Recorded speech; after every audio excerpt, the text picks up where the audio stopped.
পড়ছিলাম রক্তকরবী, কলমে সাবিহাতুল সাভা, পর্ব সংখ্যা ৩৫। রক্তকরবী। প্রীতলতা তখন সবে কলেজে উঠেছে। নতুন পরিবেশ, নতুন মানুষ, সব কিছু মিলিয়ে তার দিনগুলো কেমন যেন অচেনা অথচ আকর্ষণীয় লাগছিল। সেই সময়েই তার সঙ্গে পরিচয় হয় রোমাইশার। স্বভাবের দিক থেকে দুজন একেবারেই ভিন্ন। প্রীতিলতা শান্ত, কিছুটা গম্ভীর, আর রোমাইশা যেন একরাশ চঞ্চলতা নিয়ে ঘুরে বেড়ায়। তবুও অদ্ভুতভাবে তাদের মধ্যে গড়ে ওঠে গভীর বন্ধুত্ব। বন্ধুত্ব যখন গভীর হলো, তখন একে অপরের বাড়িতে যাওয়া আসা শুরু হলো। সেই যাওয়া আসার মাঝেই একদিন প্রথম দেখা হয় রোমাইশার বড় ভাই বায়েজিদ শিকদারের সঙ্গে। প্রথম দেখাতেই বায়েজিদ যেন হারিয়ে গেল প্রীতিলতার রূপে। এমন সৌন্দর্য সে আগে কখনো দেখেনি। ফর্সা দীপ্তিময় গায়ের রং, কোমর ছাপিয়ে নেমে আসা ঘন কালো চুল, গালের একপাশে ছোট্ট কালো তিল, আর সেই টানা টানা চোখ, যেন চোখ ফেরানোই দেয়। একদিন রোমাইশাকে নিতে এলো তার ছোট ভাই ফারহান শিকদার। রোমাইশা হেসে পরিচয় করিয়ে দিল প্রীতিলতার সঙ্গে। ফারহান ছিল ভীষণ লাজুক। একবার তাকিয়ে চোখ নামিয়ে নিল, কিন্তু চোখ নামালেও তার মনে যে ঝড় উঠেছিল তা আর থামল না। এরপর থেকে প্রায় প্রতিদিন ফারহান আসতে লাগলো রোমাইশাকে নিতে। প্রতিদিনই দেখা হতো প্রীতিলতার সঙ্গে, কখনো দু একটা কথা, কখনো শুধু চোখাচোখি। এই অল্প সময়ের মধ্যেই অজান্তেই ফারহানের হৃদয়ে জমতে লাগলো অচেনা অনুভূতি। একদিন প্রীতিলতা কলেজে এলো খুব মনমরা হয়ে। মুখে কোনো হাসি নেই, চোখে অদ্ভুত এক দুশ্চিন্তার ছাপ। রোমাইশা অবাক হয়ে জিজ্ঞেস করলো, কি হয়েছে তোর?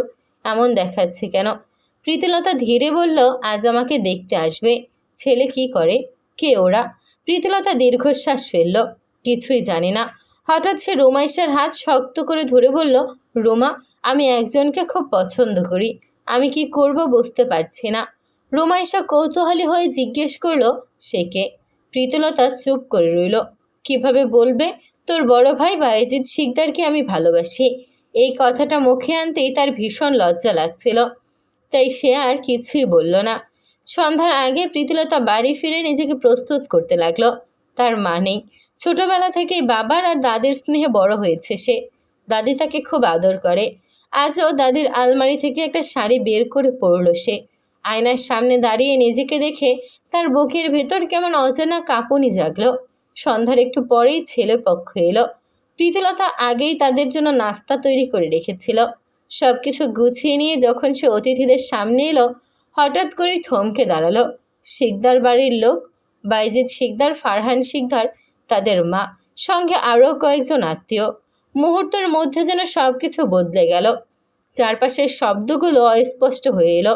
সময় যেন থমকে গেল এক অদ্ভুত নিস্তব্ধতায়। সব কিছু আগেই ঠিক করা ছিল।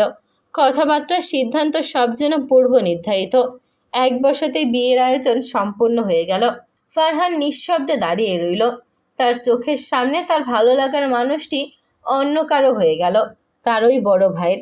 সে কিছু বলতে পারল না, কিছু করতেও পারল না, শুধু তাকিয়ে রইল নির্বাক, অসহায়। আর প্রীতিলতা, তার মনেও তখন ঝড় বইছে, কিন্তু সেই ঝড়ের শব্দ কেউ শুনতে পেল না। বউ নিয়ে শিকদার বাড়িতে ফিরতে ফিরতে রাত তখন 10টা পেরিয়ে গেছে। চারপাশে নীরবতা, শুধুই গাড়ির হেডলাইটের আলো আঁধারির পথ কেটে এগিয়ে চলা। কিন্তু সেই পথেই হঠাৎ এক অদ্ভুত ঘটনা। মাঝপথেই গাড়ি থামিয়ে নেমে যায় ফারহান শিকদার। কেউ কিছু জিজ্ঞেস করার আগেই সে অন্ধকারে মিলিয়ে যায়। বাড়িতে পৌঁছানোর পর সব কিছু যেন আবার নিয়ম মাফিক হয়ে ওঠে। আলোর ঝলকানি, মানুষের কোলাহল, নতুন বউকে ঘিরে উচ্ছ্বাস। সবাই মিলে সুন্দর করে বউ বরণ করল প্রীতিলতাকে। তবে সেই ভিড়ের মাঝে একটি মুখ অনুপস্থিত, রোমাইশা। সে নিজের ঘরে দরজা বন্ধ করে বসে রইল। কারণটা কেউ জানে না, কেউ জানে না। ছোটবেলা থেকেই সে নিঃশব্দে ভালোবেসে এসেছে বায়েজিদ শিকদারকে। সেই ভালোবাসা কখনো মুখে আনেনি, আসার সুযোগও পায়নি। রোমাইশা এইবারের আপন মেয়ে নয়। বায়েজিদের বাবা একদিন রাস্তা থেকে কুড়িয়ে এনে তাকে নিজের সন্তানের মতো মানুষ করেছে। সেই ঋণ, সেই সম্পর্ক, সব কিছুর আড়ালে চাপা পড়ে গেছে তার নিজের অনুভূতি। তবুও সে নিজেকে সামলে নেয়, সবার সামনে স্বাভাবিক থাকার অভিনয় করে। প্রীতিলতার সঙ্গেও ধীরে ধীরে তার সম্পর্ক আরও গভীর হয়। বন্ধুত্বের বন্ধন যেন আরও দৃঢ় হয়ে ওঠে। কিন্তু অন্যদিকে ফারহান শিকদারের আচরণ ধীরে ধীরে অস্বাভাবিক মনে হতে থাকে বায়েজিদের কাছে। প্রথমে বিষয়টা তেমন গুরুত্ব দেয়নি সে, কিন্তু সময়ের সঙ্গে সে লক্ষ্য করল ফারহানের দৃষ্টি বারবার গিয়ে থামে প্রীতিলতার উপর। অকারণে তার আশেপাশে ঘোরাঘুরি করে। একটা অস্বস্তি জন্ম নিল বাইজিদের মনে। শেষমেশ কৌশলে কাজের অজুহাতে ফারহানকে বিদেশে পাঠিয়ে দেয় সে। সময়ের সাথে সাথে সব আবার স্বাভাবিক হয়ে ওঠে। রুমাইশাও নিজেকে মানিয়ে নেয়। সংসার ভরে ওঠে হাসি আনন্দে। একে একে জন্ম নেয় প্রীতিলতার 2 ছেলে। প্রীতিলতার ভালোবাসা আর প্রেরণায় বাইজিদ শিকদার রাজনীতিতে প্রতিষ্ঠা পায়। একসময় মন্ত্রীপদ অর্জন করে। এর মধ্যে আবার সুখবর, প্রীতিলতা আবার মা হতে চলেছে। সবাই আশা করে এবার হয়তো একটি মেয়ে আসবে ঘরে, কিন্তু সেই আশা ভেঙে আবার জন্ম নেয় একটি ছেলে। তার নাম রাখা হয় জ্যাস শিকদার। কবির শিকদার, আশিক শিকদার আর জ্যাস শিকদার 3 ছেলের মা হয়েও প্রীতিলতা যেন সৌন্দর্যের এক অনন্য প্রতীক হয়ে থাকে। সময় তার রূপ কেড়ে নিতে পারেনি, বরং প্রতিদিন যেন আরও দীপ্তিমান হয়ে উঠছে সে। হঠাৎ একদিন দেশে ফিরে আসে ফারহান শিকদার। হাতে উপহার, ভাইয়ের সন্তানদের জন্য নানা জিনিস। বাইরে থেকে সব কিছু স্বাভাবিক মনে হলেও ভেতরে ভেতরে তার মনে জমে আছে অদৃশ্য অগ্নি। এদিকে বাইজিদের জনপ্রিয়তা তখন আকাশ ছোঁয়া। মানুষের মুখে মুখে শিকদার বাড়ির নাম, সম্মান, প্রতিপত্তি সব যেন তাদের দোরগোড়ায় এসে দাঁড়িয়েছে। এই সব কিছুই ফারহানের মনে বিষের মতো জমতে থাকে। একদিকে হারানো ভালোবাসা, অন্যদিকে ভাইয়ের সাফল্য, সব মিলিয়ে তার ভেতরে জন্ম নেয় তীব্র হিংসা। ছেলের ফিরে আসার খুশি হয়ে তার বাবা মা তার বিয়ের কথাও ভাবতে শুরু করেন। এক রাতে বহুদিন পর 2 ভাইয়ের মধ্যে কথা বলতে আসে বাইজিদ। ব্যস্ততার কারণে তাদের মধ্যে দূরত্ব তৈরি হয়েছিল। কথা শুরু হয় সাধারণভাবেই, কিন্তু হঠাৎ বাইজিদ এক গুরুতর প্রসঙ্গ তোলে। দেশে একের পর এক শিশু নিখোঁজ হওয়ার ঘটনা। সরাসরি প্রশ্ন ছুড়ে দেয় সে ফারহানের দিকে। ফারহান কিছুক্ষণ চুপ থেকে ঠোঁটে এক শীতল বাটকা হাসি ফুটিয়ে তোলে। তুমি তো মানুষের সামনে ভালো মানুষের মুখোশ পরে ঘুরছো, তাই না? ফ্রি চিকিৎসা দিচ্ছ, কিন্তু সেটা সত্যিই ফ্রি, নাকি জন্মের পর বাচ্চা সরিয়ে মৃত শিশু দিয়ে সহানুভূতি আদায় করছো? রেস্টুরেন্টে খাবারে কিছু মিশিয়ে মানুষকে অসুস্থ বানিয়ে হাসপাতালে এনে তাদের অঙ্গ বের করে নিচ্ছ। বাইজিদের শরীর কেঁপে ওঠে, মুখে কথা আটকে যায়। ফারহান ধীরে বলে চলে, ভাবছো আমি কিছুই জানি না? সব প্রমাণ আছে আমার কাছে। ঘরের বাতাস ভারী হয়ে ওঠে। কিছুটা সাহস সঞ্চয় করে বাইজিদ আবার বলে, তাহলে তুমি মাঝবয়সী নারী আর ছোট ছোট মেয়েদের কোথায় পাচার করছো? এসব যদি পুলিশের হাতে যায় বা সাংবাদিকদের কাছে পৌঁছে যায়, কি হবে ভেবেছ? ফারহান এবার হেসে ওঠে, এক ভয়ঙ্কর শীতল হাসি। তাতে তোমার মন্ত্রীপদ শেষ হয়ে যাবে। সে একটু ঝুঁকে আসে, চোখে নিষ্ঠুর ঝিলিক। তোমার সামনে এখন 2টা রাস্তা। বাইজিদের গলা শুকিয়ে আছে। দ্বিতীয়টা কি? ফারহান ধীরে স্পষ্ট করে বলে, তোমার বউকে আমার হাতে তুলে দাও। এক মুহূর্তে রক্ত যেন মাথায় উঠে যায় বাইজিদের। এমন জঘন্য প্রস্তাব নিজের ভাইয়ের মুখে! রাগে, অপমানে, ঘৃণায় সে ঝাঁপিয়ে পড়ে ফারহানের উপর। আর সেই মুহূর্তেই শুরু হয় এক অন্ধকার অধ্যায়, যেখানে রক্ত, প্রতারণা আর লুকানো সত্য একে একে মুখ তুলে দাঁড়াতে শুরু করে। রাগে উন্মত্ত হয়ে উঠেছিল বাইজিদ শিকদার। একের পর এক ঘুষি বসাচ্ছিল ফারহান শিকদারের মুখে। ঠোঁট ফিটে রক্ত ঝরছে, গাল ফুলে উঠেছে, তবুও ফারহান থামেনি, বরং রক্তাক্ত ঠোঁটের কোণে টেনে এনেছিল এক ভয়ঙ্কর হাসি। সেই হাসি ছিল প্রতিশোধের। জানতে তো তুমি আমি ওকে ভালোবাসতাম। ফারহানের কণ্ঠ কর্কশ, তবুও স্পষ্ট। তবুও কেন বিয়ে করলে? ইচ্ছে করেই করেছো, তাই না? ভাই হয়ে ভাইয়ের ভালোবাসা কেড়ে নিলে। তার চোখে তখন আর কোনো সম্পর্ক নেই, শুধু আগুন। এবার আমি তোমার কাছ থেকে সব কিছু কেড়ে নেব। সেই দিন থেকেই যেন বদলে গেল ফারহান শিকদার। তার আসল রূপ বেরিয়ে এলো, নিষ্ঠুর, হিসেবি, হিংস্র। তার চারপাশে জড়ো হতে লাগলো অন্ধকার মানুষ। চাচাতো ভাইদের নিয়ে গড়ে তুলল নিজের ছায়া সাম্রাজ্য। এদিকে প্রীতিলতা বদলে যেতে শুরু করলো। বাইজিদের সঙ্গে তার দূরত্ব বাড়তে লাগলো। কথাবার্তা কমে গেল, চোখে চোখ রাখা বন্ধ হয়ে গেল। কারণ সে শুধু একজন স্ত্রী নয়, সে একজন সিআইডি অফিসার ছিল, যে সত্যের পেছনে ছুটছে। নিজের অজান্তেই নিজের সংসারকে টেনে এনেছে বিচারের কাঠগড়ায়। এক এক করে ফাঁস হতে লাগলো বাইজিদের হাসপাতালের ভয়ঙ্কর সত্য। মানুষ বাঁচানোর আড়ালে চলতো মৃত্যু বেচাকেনা। যদিও এখনও মাস্টার মাইন্ডের নাম গোপন, তদন্ত চলছে নিঃশব্দে। কিন্তু বাইজিদ বুঝে গেছে এই সত্য জানার কথা শুধু একজনেরই, ফারহান। আর সেই সন্দেহ থেকেই আবার শুরু হলো দুই ভাইয়ের রক্তাক্ত সংঘর্ষ। আমি কিছু করিনি, ফারহান চিৎকার করে বলল। করলে নাম লুকিয়ে রাখতাম না। এই কথাতেই যেন আরো ক্ষিপ্ত হয়ে উঠল বাইজিৎ। সেদিন বাড়ি ফিরল সে আগুন হয়ে, কিন্তু দরজা খুলতেই অন্য এক জগৎ। প্রীতিলতা নিজের হাতে খাবার সাজিয়ে বসে আছে, তার চোখে মায়া, কণ্ঠে উদ্বেগ। কি হয়েছে তোমার? মুখে এই দাগগুলো কেন? এক মুহূর্তে যেন সব ঝড় থেমে গেল। বাইজিৎ তাকিয়ে রইল স্ত্রীর দিকে। এই মানুষটাকে সে ভালোবাসে অন্তরের গভীর থেকে। এই মানুষটার কাছে সে অপরাধী হতে পারে না। সত্যিটা বলা যাবে না। ছোটোখাটো অ্যাক্সিডেন্ট। সে হেসে বলল, ছেলেরা ঘুমিয়েছে। প্রীতিলতা কাছে এসে নরম গলায় বলল, আমার কাছ থেকে কিছু লুকাচ্ছ না তো? ভালোবাসার মাঝে লুকোচুরি ভালো না। বাইজিৎ মুখ ফিরিয়ে নিল। না, কিছু না, খুব খিদে পেয়েছে। প্রীতিলতা হেসে উঠল।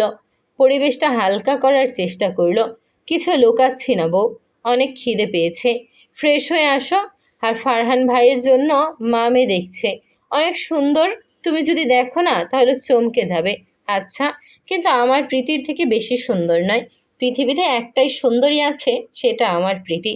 প্রীতিলতা খিলখিল করে হেসে ওঠে স্বামীর কথায়।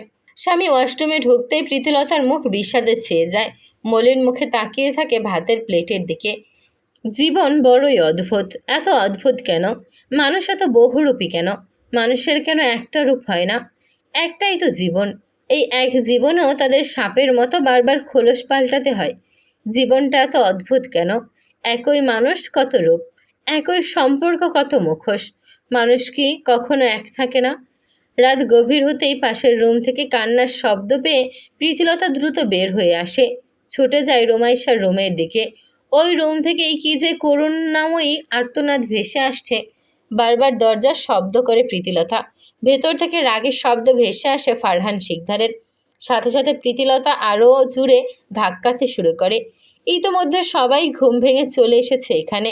জ্যাস ফুপির কান্নার শব্দ শুনতেই নিজেও কান্না করে দেয়। সারাদিন জ্যাস ফুপির কাছে থাকে বলতে গেলে জ্যাসকে তো পেলেছে ওর ফুপি। অনেক সময় যাওয়ার পর বের হয়ে আসে ফারহান শিকদার। সাথে সাথে প্রীতিলতা ছুটে যায় ঘরের ভেতর। এক কোণে রক্তাক্ত শরীর নিয়ে পড়ে আছে রোমাইশা। প্রীতি বারবার ডাকতে থাকে, রোমা, এই রোমা, ওঠ। তোর এই অবস্থা কে করেছে? ও কেন করেছে? রাগে চোখ মুখ লাল হয়ে ওঠে প্রীতিলতার। ফারহান বাইরে হেলে দুলে নিজের রুমে যেতে নেয়, তখনই পেছন থেকে জ্যাস হাতে একটা বড় ইট নিয়ে ফারহান শিকদারের মাথায় ছুঁড়ে মারে। ছোট্ট হাতের মার হলেও ফারহান শিকদার ব্যথায় মাথা চেপে ধরে রেগে জ্যাসের ছোট্ট শরীরটা ছুতে আসতেই সামনে এসে দাঁড়ায় প্রীতিলতা। প্রীতিলতাকে দেখে ফারহান শিকদার এক পলক তাকিয়ে হেলে প্রীতিলতাকে ছুতে আসে। প্রীতিলতা মুখ ফিরিয়ে নেয়। এটা দেখে বৃষ্টি হেসে বলে উঠল, এই টোকাই মেয়েকে বলে দিও আমি ওর মতো একটা কিটকে কখনো বিয়ে করব না। বাড়ির কাজের মেয়েকে কে বিয়ে করবে? আমি তো বাড়ির রানীকে বিয়ে করব। সোজা ফারহান প্রীতিলতাকে ইশারা করে গেল। বুঝতে অসুবিধা হলো না বাইজিৎ শিকদারের। রাগে হাত মুষ্টিবদ্ধ করে নেয় বাইজিৎ শিকদার। প্রীতিলতা শুধু এক দৃষ্টিতে তাকিয়ে থাকে ফারহান শিকদারের যাওয়ার দিকে। রোমাইশার জন্য ডক্টর ডাকা হলো। বাড়ির এইসব খবর বাহির হলে অনেক ঝামেলায় পড়তে হবে। সাংবাদিক এসে হাজারো কাহিনী বানাবে। তাই বাড়ির বিষয় বাড়িতেই চাপিয়ে রাখা হলো। এতে যেন প্রীতিলতার রাগ আরও বেড়ে গেল। রোমাইশার সাথে বিয়ে ঠিক করেছে ফারহানের। এই খবর ফারহান শিকদারের কানে আসতেই সে প্রচুর রেগে যায়। নেশা করে এসে প্রচুর মারধর করে রোমাইশার উপর। সকল রাগ যেন চেপে বসেছিল। 3 দিন রোমাইশা বিছানা থেকে উঠতে পারেনি। ছোট্ট জ্যাস সবসময় ফুপির পাশে পাশে থেকেছে। প্রীতিলতা আর ওর শাশুড়ি ওকে সুস্থ করে তোলার চেষ্টা করছে। ইতোমধ্যে হসপিটালের বিষয়টা অনেকটা ধামাচাপা পড়ে গেছে। এই কয়দিন একবারও ফারহান নিজের ভুলের জন্য ক্ষমা চাইতে আসেনি। আরও জানিয়ে দিয়েছে দ্রুত যেন ওকে বিয়ে দিয়ে এই বাড়ি থেকে বের করে দেওয়া হয়। অথচ রুমাইশার জন্য পুরো কলেজের ছেলে পাগল ছিল। এত সুন্দরী মেয়েকে ফারহান এভাবে অপছন্দ করবে বুঝতে পারেনি ওর মা। ভেবেছে দেখতে শুনতে ভালো, ঘরের মেয়ে ঘরেই থাকুক। অথচ ফারহান শিকদারের চোখে ছিল সবসময় ওর প্রতি ঘৃণা। রুমার রুম থেকে বের হয়ে যাওয়ার সময় ফারহান শিকদারের সামনে পড়ল প্রীতি। পেছন থেকে ফারহান ডেকে বলল, প্রীতি। কিছুটা রেগে পিছন ফিরে বলে উঠল, ভাবি বলুন, আপনার বড় ভাইয়ের বউ। ফারহান বিশ্রী হেসে প্রীতির দিকে তাকালো। পাশে ছোট্ট জ্যাসকে দেখে ঘাড় বাঁকা করে তাকালো। প্রীতি ছেলেকে আড়াল করে নিল। ফারহান এটা দেখে বাঁকা হেসে বলল, কবির কোথায় ভাবি? প্রীতিলতা গম্ভীর মুখে বলল, স্কুলে গিয়েছে। কিছু বলবেন? ফারহানের প্রশ্নে প্রীতিলতা শক্ত কণ্ঠে বলে উঠল, আপনার একবার রুমার সাথে কথা বলা প্রয়োজন। সব কিছুর জন্য ক্ষমা চাওয়া প্রয়োজন। ফারহান ভালো ছেলের মতো মাথা নেড়ে বলল, ঠিক আছে, তুমি যেহেতু বলেছ চেয়ে নেব প্রীতি। বিষের মতো লাগলো ফারহানের মুখে তুমি ডাক। প্রীতিলতা চলে আসতে চাইলে ফারহান শিকদার পেছন থেকে বলে উঠল, তুমি জানো আমি কেন বিয়ে করতে চাচ্ছি না?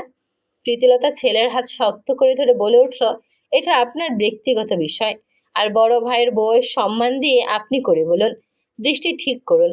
দিন দিন মানুষ থেকে অমানুষ হয়ে যাচ্ছেন, জাহান্নামের দিকে এগিয়ে যাচ্ছেন। এখন তো নিজে বিয়ে করছেন না, 2 দিন পর আপনার কাছে কেউ মেয়ে বিয়ে দেবে না। রাগে অপমানে ফারহান শিকদার প্রীতিলতার দিকে তাকিয়ে থাকে। এইবার এই মেয়েরা তো অহংকার ভেঙে দেওয়ার জন্য ফারহান শিকদার ওর স্বামীর কতটুকু ভালো তার সামনে তুলে ধরবে।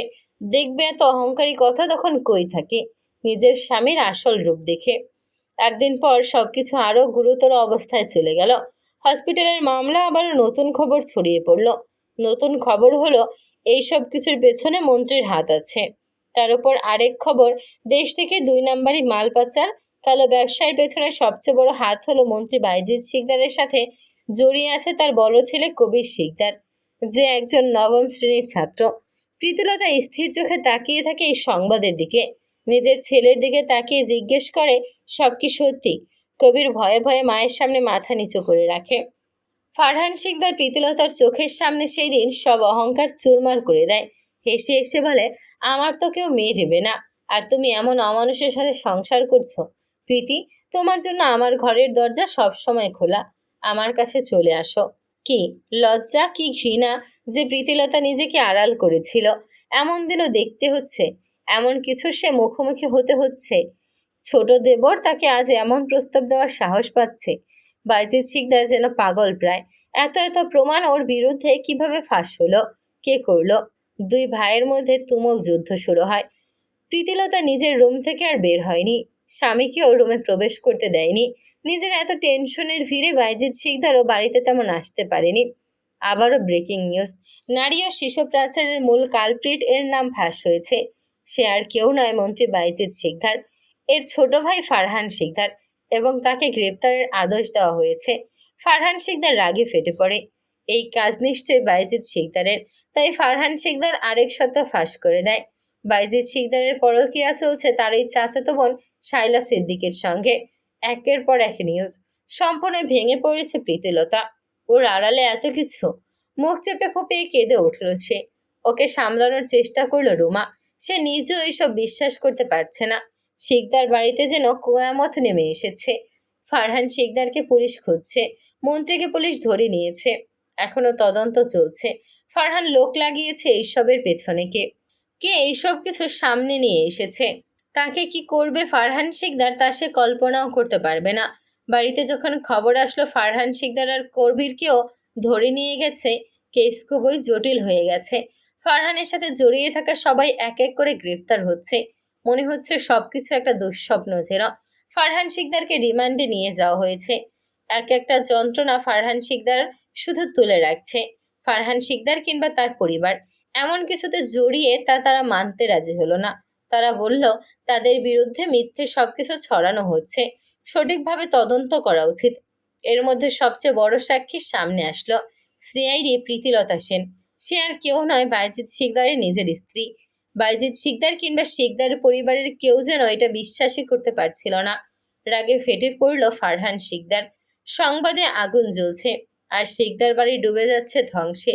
শেষ আঘাতটা এলো যখন সবচেয়ে বড় সাক্ষী হিসেবে সামনে দাঁড়ালো সিআইডি অফিসার প্রীতিলতা সেন। নিজের স্বামীর বিরুদ্ধে, নিজের পরিবারের বিরুদ্ধে। সবাই স্তব্ধ। এটা বিশ্বাসঘাতকতা। বাইজিদের চোখে অবিশ্বাস, কণ্ঠ ভাঙা। কিন্তু প্রীতিলতা অটল। অন্যায়ের সঙ্গে আপোষ করলে নিজে অপরাধী হয়ে যায়। বাড়িতে ফিরে সে পেল ঘৃণা। কেউ কথা বলল না, তাকে একঘরে করে দেওয়া হলো। ঠিক তখনই সামনে এসে দাঁড়ালো রুমাইশা। আমিও সিআইডিতে যোগ দিয়েছি, সে বলল দৃঢ় কণ্ঠে। আমরা একসাথে এই পাচার চক্র ধরেছি। ঘর জুড়ে আবার বিস্ফোরণ। সম্মান ভেঙে পড়েছে, মুখোশ খুলে গেছে, আর রক্তকরবীর মতো লাল তীব্র নির্মম সত্য সবকিছুকে ঢেকে দিয়ে ফুটে উঠেছে। ঘরের ভেতর বাতাস যেন জমাট বেঁধে আছে। চারদিকে অদ্ভুত এক উত্তেজনা, ভয়, রাগ আর বিশ্বাসঘাতকতার ভারে ভারী হয়ে উঠেছে পরিবেশ। হঠাৎ করেই প্রীতিলতার শাশুড়ি ঝাঁপিয়ে পড়লেন রুমাইশার উপর। শক্ত হাতে তার গলা চেপে ধরলেন। তোকে রাস্তা থেকে তুলে এনে আমি পাপ করেছি। সেই দিন যদি মায়া না দেখাতাম, তাহলে আজ আমার ছেলেরা এভাবে জেলের ভেতর প্রস্ত না। রোমাইশার নিঃশ্বাস বন্ধ হয়ে আসছে, তার চোখ বড় হয়ে উঠেছে, ঠোঁট কাঁপছে, কিন্তু কোনো শব্দ বের হচ্ছে না। যে মানুষটাকে সে মা বলে জেনেছে, সেই হাতি আজ তার প্রাণ কেড়ে নিতে চাইছে। তার চোখের কোণে জমে ওঠা জল গড়িয়ে পড়ল, কষ্টে নয়, ভাঙা বিশ্বাসের যন্ত্রণায়। বাইরে তখন গভীর রাত, চারদিক নিস্তব্ধ, শুধু দূরে কোথাও কুকুরের ডাক। অথচ এই নীরবতার আড়ালে ফুটে উঠেছে এক ভয়ঙ্কর ষড়যন্ত্র।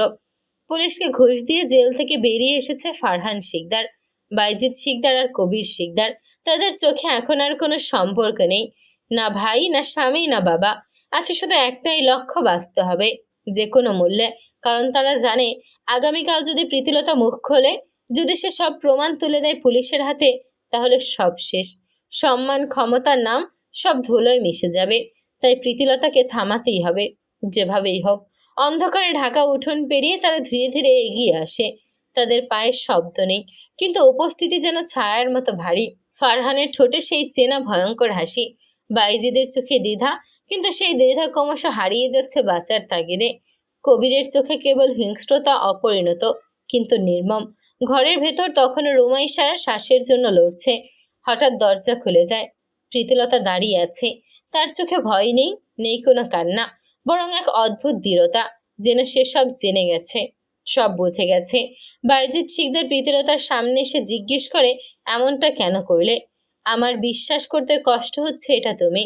প্রীতিলতা স্বামীর চোখের দিকে তাকিয়ে বলে উঠল, সবকিছু মেনে নাও, সব অপরাধ কবুল করে নাও, যেভাবে আমায় কবুল করে নিয়ে এসেছিলে। বাইজিদ শিকদার আরও রেগে যায় প্রীতিলতার কথা শুনে। এত এত ক্ষমতা, লোভ, সবকিছু যেন ওর মস্তিষ্কে চেপে ধরেছে। প্রীতিলতাকে প্রথম ভালোভাবে বোঝানোর চেষ্টা করে, মন্ত্রীপদ এভাবে চলে যাবে, সারা জীবনের জেল কিংবা মৃত্যুদণ্ড হতে পারে। কাল তুমি সবকিছু মিথ্যে বলবে। কিন্তু প্রীতিলতা কিছুতেই রাজি হলো না। অন্যায়ের সাথে আপোষ নয়। বাইজিদ শিকদার প্রচুর রেগে যায়। ক্ষমতার নেশায় অন্ধ হয়ে প্রীতিলতার গাল চেপে ধরে রাগে, চোখের হিংস্রতা নিয়ে বুঝিয়ে দেয়, আজ হয় প্রীতিলতা ওদের কথা মানবে, না হয় আজ ওর জীবন ওদের হাতেই শেষ। রোমা ছুটে এসে ভাইয়ের হাত চেপে ধরে বলে উঠল, ভাই, ভাবিকে ছেড়ে দাও, সব দোষ আমার। ওই দিন রাতে আমি তোমাদের সব কথা শুনে নিয়েছিলাম, তারপর ভাবিকে বলেছি, আমি সব খবর সংগ্রহ করেছি, সব দোষ আমার। ফারহান শিকদার পেছন থেকে রুমার চুলের মুঠি শক্ত করে চেপে ধরে, দেয়ালে ছুঁড়ে মারে। রাগে রুমার শরীরে আবার আঘাত করতে গেলে প্রীতিলতা ছুটে যেতে চায়। বাইজিদ শিকদার ফিসফিস করে বলল, আমাদের সন্তানের কথা ভাবো, সব ঠিক হয়ে যাবে, তোমাকে রানীর মতো রাখবো। প্রীতিলতা হেসে ওঠে, একটা ভাঙা তাচ্ছিল্যের হাসি। তারপর সে মুখ ভরে থুতো ছুঁড়ে মারল বাইজিদের দিকে। এক ঝটকায় নিজেকে ছাড়িয়ে নিয়ে হাতের কাছে পাওয়া ফুলদানি তুলে তার মাথায় আঘাত করল। রক্তে ঝরতে শুরু করলো। প্রীতিলতা নিজে নিশ্চুপ হয়ে দাঁড়িয়ে থাকা ছেলের দিকে তাকিয়ে ছুটে যায় রুমাকে বাঁচাতে। ফারহান শিকদার প্রীতিলতার বাহু শক্ত করে চেপে ধরে বলে উঠল, অনেক তেজ তোর, তাই না? আমার এতদিনের তিলে তিলে গড়ে ওঠা সবকিছু এক নিমেষে শেষ করে দিবি? এত বড় সাহস!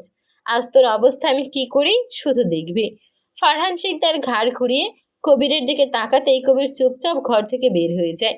প্রীতিলতা চিৎকার করে ছেলেকে ডাকে, কিন্তু ফিরে তাকায়নি কবির। মায়ের প্রতি এত রাগ, ঘৃণা কিসের জন্য? শুধুই ক্ষমতার। বাইজিদ শিকদার নিজেও আজ ক্ষমতার লোভে ভাই আর কাজের লোকদের হাতে প্রীতিলতাকে ছেড়ে দেয়। প্রীতিলতার শাশুড়িও যেন কাল পর্যন্ত ওকে এত ভালোবাসা দেখাতো, আজ সেও ওকে ছেড়ে চলে যায় ক্ষমতার লোভে। রুমাকে নিয়ে যাওয়ার সময় রাগে চিৎকার করতে থাকেও। এক মুহূর্তে পরিস্থিতি বদলে যায়। ঘরের ভেতর ছড়িয়ে পড়ে হিংস্রতা, চোখে চোখে লড়াই, নিঃশ্বাসে নিঃশ্বাসে প্রতিশোধ। রাত আরও গভীর হয়, অন্ধকার আরও ঘন হয়, আর সেই অন্ধকারের বুক চিরে জন্ম নিতে থাকে এক রক্তাক্ত সত্য, যেখানে সম্পর্কের কোনো মূল্য নেই, শুধু টিকে থাকার লড়াই আর বিশ্বাসঘাতকতার নির্মম পরিণতি। ওই রাত ছিল প্রীতিলতার জন্য মর্মাহত। প্রীতিলতার শরীরটা শকুনের মতো ছিঁড়ে খায় ফারহান আর বাড়ির কাজের লোকেরা। প্রীতিলতার চোখ বারবার খুঁজে তার স্বামীকে, যে এত অন্যায় করেও প্রীতিলতার মনে ঘৃণা ধরাতে পারেনি। আর প্রীতিলতা আজ ন্যায়ের পথ বেছে ওর চোখে এতটা ঘৃণার হয়ে গেল। প্রীতিলতা বাঁচার চেষ্টায় শেষ পর্যন্ত লড়তে চায়। হাতের কাছে কিছু খুঁজে তখনই ওর হাতে একটা হাই হিল পড়ে। মেয়ের পায়ের আঘাত আসে। প্রীতিলতার চোখ তুলে তাকায় শায়লা। শায়লা সিদ্দিক বিদ্রোহী হাসি দিয়ে নিজে হাই হিল প্রীতিলতার গালে রাখে। প্রীতিলতার গাল ছিদ্র হয়ে ফিরকি দিয়ে রক্ত ঝরে। প্রীতিলতার জন্য ওর ভাইরাও তো জেলে, আর ওদের সবগুলোকে তো শায়লাই বের করেছে ঘুষ দিয়ে। প্রীতিলতা শায়লার পা চেপে ধরে ধাক্কা দিয়ে ফেলে দেয়। সে মৃত্যুকে আপন করে নিবে, তাও কারো কাছে জীবন ভিক্ষা চাইবে না। ফারহান শিকদার সজোরে প্রীতিলতার মুখে লাথি বসায়। নাক মুখ দিয়ে রক্ত ঝরতে থাকে। ঝাপসা চোখে প্রীতিলতার সামনে তাকিয়ে দেখে দূর থেকে বাইজিদ শিকদার ও রক্তাক্ত মুখের দিকে তাকিয়ে আছে। চোখ থেকে বিষাদের জল গড়িয়ে পড়ে। ছেলে স্বামীর সামনে ওর ইজ্জত সব গিয়েছে, ওরা শুধু চুপ থেকে সম্মতি দিয়েছে। মৃত্যু তো তখনই ওর হয়ে গিয়েছে। ক্ষমতা, ক্ষমতা, ক্ষমতা। চারপাশে নিজের ছোট দুই ছেলেকে খুঁজে প্রীতিলতা। দূর থেকে চিৎকার করে ছুটে আসে রোমা। হাউমাউ করে কেঁদে ওঠে। শায়লা সিদ্দিকী রোমার চুলের মুঠি ধরে দূরে সরিয়ে একের পর এক বেল্টের আঘাত করতে থাকে। ফারহান শিকদার প্রীতিলতার সামনে একটা ছুরি নিয়ে এসে বসে। তারপর বলতে শুরু করে, তুই জানতি আমি তোকে ভালোবাসি। আজ দেখাস যার জন্য আমাকে ভালোবাসলি না, সেই ক্ষমতার জন্য আমার হাতে ছেড়ে দিল। বলেই ফারহান ওর বুক বরাবর ছুরি ঢুকিয়ে দিয়ে ঘোরাতে ঘোরাতে বলল, এখন আমি এখান থেকে চলে যাব। সব দোষ তোর প্রাণপ্রিয় বান্ধবীর হবে। সবকিছু আগের মতো হবে। শুধু শুধু নিজের প্রাণটা দিলি। চুপ থাকলে প্রাণটা বেঁচে যেত। সবসময় এই দুনিয়ায় মিথ্যার জয় হয়, অন্যায়ের জয় হয় ঠিক এভাবে। বলে একটানে ছুরিটা বের করলো। শ্বাসটা একটু চলছে প্রীতিলতার। যন্ত্রণায় বুকটা ওপরে উঠে গেল একটু। প্রতিটা আঘাত যেন শুধু শরীর না, তার অস্তিত্বকে ছিন্ন ভিন্ন করে দিচ্ছিল। ঘুম ঘুম চোখে সিঁড়ি দিয়ে একটা ছোট্ট পা মামা বলে নেমে আসছে। ফারহান শিকদার একের পর এক ছুরি বসালো প্রীতিলতার। চোখটা উল্টিয়ে সিঁড়ির দিকে তাকিয়ে শ্বাস বন্ধ করে নেয়। প্রীতিলতা, ওর শ্বাস থেমে যায়। ফারহান শিকদার ইশারায় রোমাকে ছেড়ে দেওয়া হয়। রোমা দৌড়ে প্রীতিলতার কাছে এসে বুক থেকে ছুরি তুলে নেয়। আর ছোট্ট জ্যাস দেখতে পায় ওর প্রাণপ্রিয় ফুপি ওর মায়ের বুকে ছুরি বসিয়েছে। এক পাশে সাইলা সিদ্দিকী, অন্য পাশে বাইজিদ শিকদার দাঁড়িয়ে। কোথাও ফারহান শিকদার নেই। তাই তো জ্যাস সাইলা সিদ্দিকী, বাইজিদ শিকদার আর রোমাইশাকে এত ঘৃণা করে। জ্যাস শিকদার। তারপর সকালে পুলিশ আসতেই সবকিছু যায় বাড়ির চাকর আর রোমাইশার উপর। কথা ওঠে এইসব কিছুর পেছনে রোমাইশার হাত। ও এইসব কালোবাজারের সাথে হাত মিলিয়ে সবকিছু করেছে। শিকদার বাড়ির বদনাম রটিয়েছে। প্রীতিলতা সত্যি জেনে ফেলতেই ওকে খুন করেছে। জীবিত থেকেও মৃত্যুর চেয়েও ভয়ঙ্কর সাজা দিয়েছে ওরা রোমাইশাকে। ছোট্ট জ্যাসকে মেরে ফেলার হুমকিতে সব নিজের উপর দোষ নিয়ে নেয় রোমাইশা। ওর সারা জীবনের কারাদণ্ড হয়ে যায়। সেখানেও থেমে থাকে না।